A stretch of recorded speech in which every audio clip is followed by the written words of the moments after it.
மகாராஷ்டிரா அரசு விரைவில் ஓலா, ஊபர், ராபிடோ போன்ற நிறுவனங்களுக்கு போட்டியாக ஆட்டோ, டாக்ஸி மற்றும் இ-பைக் சேவையை தொடங்க உள்ளது. இந்த புதிய திட்டத்தின் மூலம் மாநிலம் முழுவதும் மராத்தி பேசும் இளைஞர்களுக்கு வேலைவாய்ப்பு உருவாக்கப்பட உள்ளது.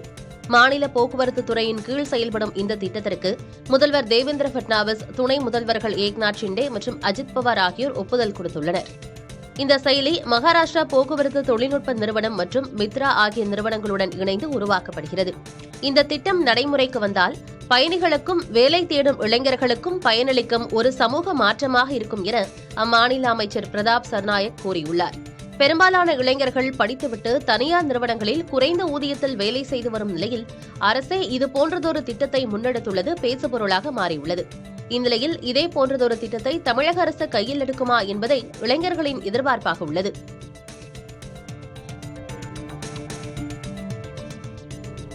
இது மண்புழு அல்ல, நிச்சயம் பாம்புதான் என்கின்றனர் ஆய்வாளர்கள். ஆம், உலகில் மிகச்சிறிய பாம்பு பார்டோஸில் கண்டறியப்பட்டது. கரீபியன் நாடுகளில் ஒன்றான பார்படோஸ் தீவில் அந்நாட்டு சூழலியல் அமைச்சகம் நடத்திய ஆய்வுப் பணிகளின் போது பாறையின் அடியில் படுத்திருந்த 100 அளவு பாம்பை கண்டறிந்தனர். 20 ஆண்டுகளுக்கு பிறகு இந்த வகையான பாம்பு கண்ணில் படுகிறது என ஆய்வாளர்கள் தெரிவித்தனர்.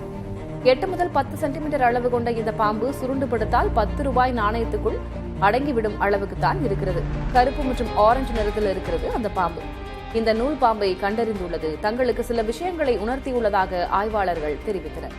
பார்படோஸ் வனப்பகுதிகள் இயற்கையின் பொக்கிஷம் என்றும் சிறிய வகை பாம்பை போல் இன்னும் பல அரிய வகை உயிரினங்கள் அங்கு இருக்கலாம் என்றும் அவர்கள் குறிப்பிட்டனர்.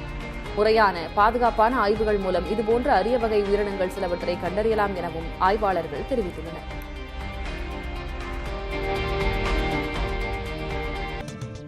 பிரேசிலின் மிகப்பெரிய கடல்வாழ் உயிரின அருங்காட்சியகத்தில் பராமரிக்கப்படும் அக்சோலோட் வகை சாலமண்டர் பார்வையாளர்களை ஈர்த்து வருகிறது. மெக்சிகோவை பூர்வீகமாக கொண்ட இது மிகவும் அழிவின் விளிம்பில் உள்ள உயிரினமாக வகைப்படுத்தப்பட்டுள்ளது. 2022 ஆண்டு சட்டவிரோதமாக கடத்தப்பட்ட ஆக்சோலோட் ரியோ டி ஜெனீரோ கடல்வாழ் உயிரின அருங்காட்சியகத்திற்கு கொண்டுவரப்பட்டது. சிறிய வகை டிராகன் போல இருக்கும் ஆக்சோலோட் குழந்தைகளை வெகுவாக கவர்ந்துள்ளது. அதை வைத்து ஆக்சோலோட்டுகளை காப்பதற்கான விழிப்புணர்வும் ஏற்படுத்தப்பட்டு வருகிறது.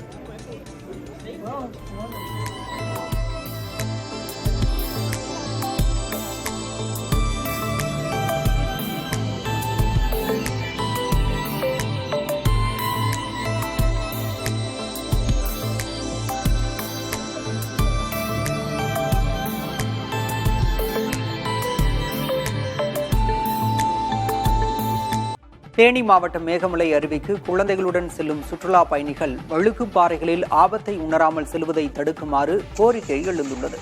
ஆண்டிப்பட்டி அருகே வனப்பகுதியில் மேகமலை அருவியில் கொட்டும் தண்ணீர் கோம்பைத்துள்ளு வழியே பெரும் ஓடைகளாக பாய்கிறது. இங்குள்ள பாறைகள் வழுக்கும் தன்மை கொண்டவையாக உள்ளன. ஆனால் இதை உணராத சுற்றுலா பயணிகள் வழுக்கும் பாறைகளில் ஆபத்தை உணராமல் குழந்தைகளுடன் சென்று குளிக்கின்றனர். தண்ணீர் அதிகரித்தால் உடனடியாக வெளியேற முடியாத நிலை என்பதால் இதை தடுக்க வேண்டும் என கோரிக்கை எழுந்துள்ளது.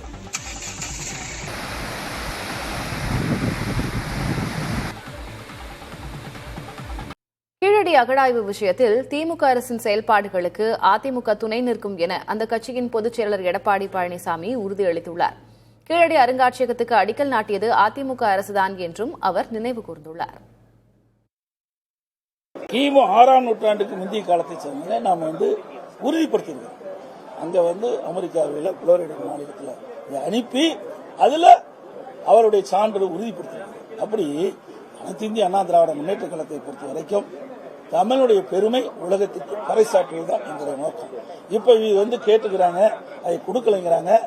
இதில் என்ன முரண்பட்ட கருத்து என்று தெரியல. எங்களை பொறுத்த வரைக்கும் அனுமதி கொடுக்க வேண்டும் என்பதை எங்களுடைய விருப்பம். ஆனால் அவர் கேட்கின்ற விளக்கத்தை இவர்கள் கொடுக்கப்பட வேண்டும். இவர்கள் என்ன விளக்கம் கொடுத்தாங்க, அவர் என்ன விளக்கம் கேட்டாங்கன்னு நாங்க அரசியல் இன்னைக்கு ஆட்சி அதிகாரத்தில் இல்ல. இருந்தாலும் இந்த கீழடியில இந்த மாநில அரசு கேட்பதற்கு நாங்கள் துணை நிற்போம். எதிர்க்கட்சித் தலைவர் எடப்பாடி பழனிசாமியின் நாக்கும் நாடகம் போடுவதாக அமைச்சர் TRB ராஜா விமர்சித்துள்ளார். முதல்வர் மருத்துவமனையில் டேபிள் மீட்டிங் நடத்தியதாக எடப்பாடி பழனிசாமி கூறியதை சுட்டிக்காட்டி அமைச்சர் இவ்வாறு கூறியுள்ளார். எந்த காலத்திலும் முதல்வர் பணிகளை முறையாக செய்யாதவருக்கு மருத்துவமனையில் இருந்தபடியே முதல்வர் வேலை செய்வது ஆச்சரியமாகத்தான் இருக்கும் என்றும் விமர்சித்துள்ளார். மேலும் சிலிண்டர் விலை உயர்வு பற்றி பேசுவதற்கு எதிர்க்கட்சித் தலைவர் பழனிசாமி அஞ்சுவது ஏன் என்றும் அவர் கேள்வி எழுப்பியுள்ளார். ஜெயலலிதா மறைவுக்கு பின் அதிமுக ஆட்சியில் உதய் மின் திட்டத்தில் கையெழுத்து போட்டதே மின்கட்டண உயர்வுக்கு காரணம் என்றும் அமைச்சர் TRB ராஜா குற்றம் சாட்டியுள்ளார்.